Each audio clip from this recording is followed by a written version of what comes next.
Long ago, the Sith began as Dark Jedi, having split off from the Jedi Order that originated on Tython in an event that was later referred to as the Second Great Schism. This event led to the 100-Year Darkness, which was a war between the Jedi and the Dark Jedi who originated on the planet. The Dark Jedi, who were guided by a Junta Pal. After their loss and exile, the remaining 12 Dark Jedi were banished into deep space, which was a section of the galaxy right on the farthest edge of the Outer Rim. Here, it would be that the Sith Empire would be born, and would one day return with a vengeance, with the Jedi unknowingly making their greatest mistake, creating the modern Sith. Welcome back, curious acolytes of the galaxy, to today's video, where once again we'll be taking a deep dive into one of this channel's favorite topics, the ancient Sith. More specifically, the very first few Sith Lords of the Old Empire. In this video, we hope to detail some of the first ever most impactful Sith Lords and Sith Emperors, so that you the viewers can get a better idea of the rise of the Sith and some of its most influential members in its days of its construction, the original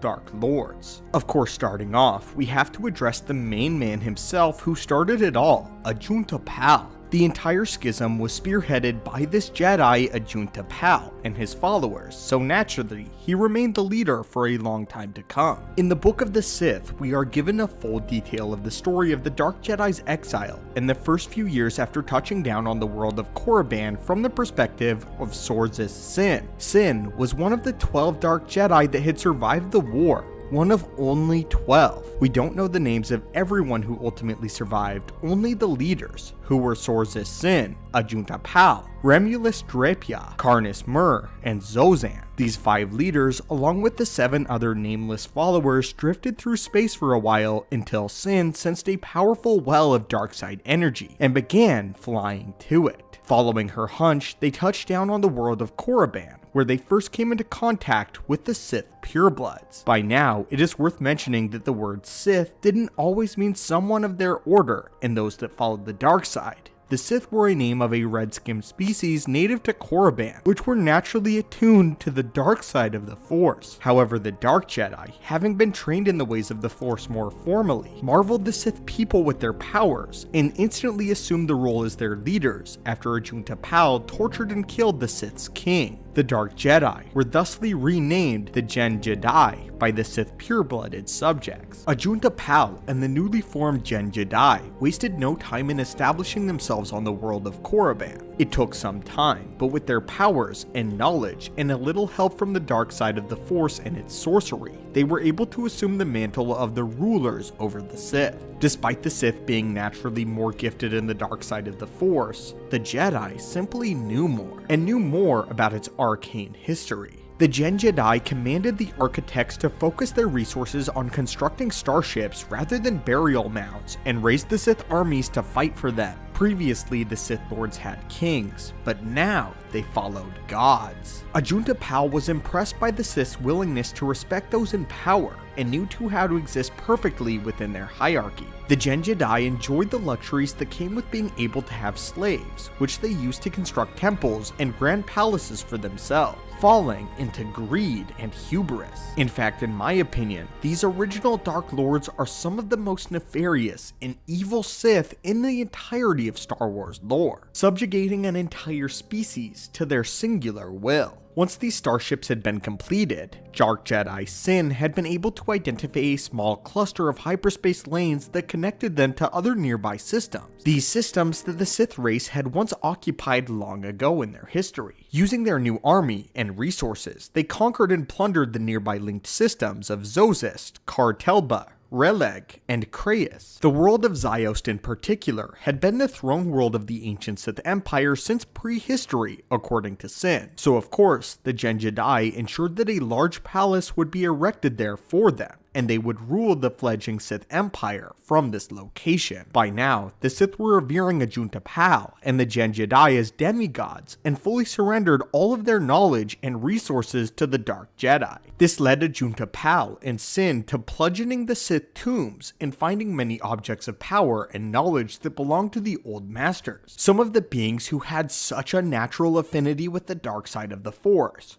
all of their knowledge and secrets now belonged to Pal and Sin, giving forms to the practices of Sith alchemy and sorcery. Dark Jedi Sin had developed a method to permit alchemical crossbreeding with the Sith species. Over time, the remaining Dark Jedi intermingled with the race of the Sith, until the Gen Jedi and the Sith were one, and indistinguishable from one another. This is truly the era when the Sith became a legacy and a religion, adopting the titles and the ranks to start a new order, an order to rival the might of the very Jedi. Ajunta Pal would be succeeded by Carnus Mur, who would take up the mantle as Dark Lord, Carnus Mur himself being a Dark Jedi that originally broke from the Order during the Second Great Schism, following Pal. Around this time, many other Sith Lords were desiring the seat of power, and thus began a power struggle between all of them for the throne. Following the passing of the great Ajunta Pal, Carnus Mur, however, had a powerful item at his command, which was the amulet he possessed. Created by the Dark Jedi Sin herself and Carnus Mur, this amulet could turn any feeble-minded person into an entity known as a Rakghoul, which in turn, Carnus Mur could command. Rakghouls were a hardy and a vicious type of mutants that barely retained any intelligence beyond animalistic obedience, something that these Dark Jedi presumably discovered and altered in the tombs of the Ancient and First Dark Lords. Ancient for the Ancient, essentially. Some of these Rakghouls could even be repurposed as weapons. When Carnus Mur found out that many alien species and Force sensitives were unaffected by his talisman, he created the Rakghoul Plague, which was a virus-like disease which could spread from a Rakghoul's bite or scratch. Those infected with the disease would later transform into Rakghouls themselves. The infection's manifestation was generally a rapid and a painful experience. The mutation manifested as the body would become twisted, skin color would drain, and the victim would attain a widened corpse-like state. Victims would also bleed from pores in the skin, from places such as the eyes. To put an end to this phenomenon, Lord Remulus Drapa created a stasis chamber. This chamber was later named an oubliette, in order to contain the power of Carnus Mur and his talisman. However, Carnus Mur was killed before he could be contained, and his talisman was lost to time. At some point, the next Dark Lord would come in the form of Lord Simus, who began the Golden Age of the Sith Empire. During this age, the Sith Empire had grown to control nearby systems ranging from 120 in number, and were blissfully living among and coexisting with the Galactic Republic, an exceptionally rare event in Star Wars lore. Though I want to make it clear the Sith Empire was not a part of the Republic. Neither side really knew or even cared about the existence of the other during this era, and the Sith Empire as a result flourished. Simus was a very powerful and knowledgeable Dark Lord, especially in the art of Sith sorcery. However, his reign was short-lived, as his throne would be challenged by none other than Marka Ragnos, a name that any of those familiar with ancient Sith lore will know very well. In their duel, Simus would be defeated when Marka Ragnos beheaded him, but curiously enough, he was preserved by a servant of his who encased his head in a crystal, not wanting to let his master go. Simus would continue his life this way, and eventually was even made a part of Marka Ragnos' Sith Council, becoming a respected member whose opinion was highly valued. As Ragnos pitted his adversaries against each other to ensure his hold on the throne, Simus advised the Dark Lord, faithfully serving the Sith Empire above all. When Marka Ragnos died in 5000 BBY, the Golden Age of the Sith came to an abrupt halt, and its trajectory changed. Control of the Empire fell to the Sith Council as a whole, which was divided over who should succeed Marka Ragnos as the Dark Lord and the Dark Emperor.